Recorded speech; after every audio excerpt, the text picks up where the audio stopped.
Hai Rania, lagi ngapain? Adit lagi baca buku nih, kenapa nih? Kamu tau nggak berita tentang orang yang terkena HIV ini? Oh, aku udah lihat beritanya sedikit aja sih, belum lihat berita lengkapnya. Aku ada full ini, kamu mau lihat nggak? Boleh? Kalau nggak salah, virus HIV ini menyebar terus bisa merenggut nyawa seseorang karena penyakit AIDS itu ya?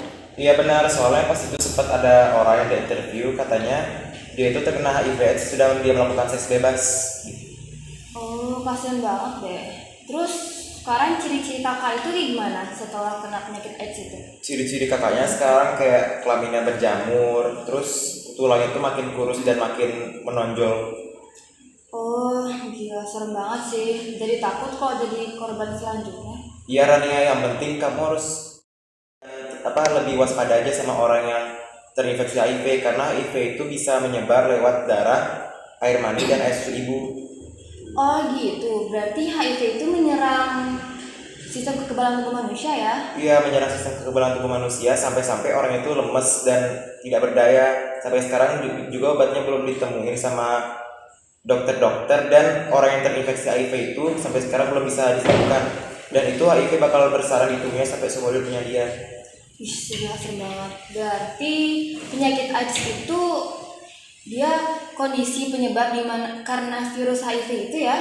Iya Rania. Yaudah deh kalau gitu, aku mau nyari info lengkapnya biar aku nggak tahu infonya setengah-setengah doang. Ya udah, ayo kita nyari bareng-bareng. Yuk. Awal mula muncul HIV di Indonesia sejak kasus HIV pertama kali ditemukan di Bali pada tahun 1987. Jumlah kasusnya terus meningkat dari tahun ke tahun. Para ahli memperkirakan virus HIV berasal dari simpase dan SIV. Virus ini menyerang sistem kekebalan monyet dan kera. Ciri-cirinya dari penderita yang terkena AIDS yaitu di area mulut dan kemaluannya berjamur, badannya juga terlihat kurus karena tidak bisa makan sesuatu sehingga penderita hanya bisa berbaring di tempat. Nah, terus untuk pengobatannya gimana? Kalau penderita sudah terkena AIDS, maka tidak bisa disembuhkan lagi. Nah, diingat HIV tidak bisa disembuhkan, tetapi hanya bisa diobati agar tidak menjadi AIDS dengan obat dari dokter. HIV terkena di semua kalangan usia mulai dari 0 sampai tumbuh dewasa. Tentu saja HIV tidak langsung ke AIDS, tetapi memiliki tahapan. Nah, ada lagi penyebab HIV selain dari hubungan seks, yaitu jarum suntik yang digunakan berulang dan melalui darah. Lalu, kalau semisalnya jabat tangan, gimana? Terkena HIV tidak ya? Tenang, tidak akan tertular. Tetapi jika sama-sama terluka pada tangan dan berjabat tangan, sehingga darah orang yang terkena HIV masuk, maka bisa jadi ikut tertular HIV.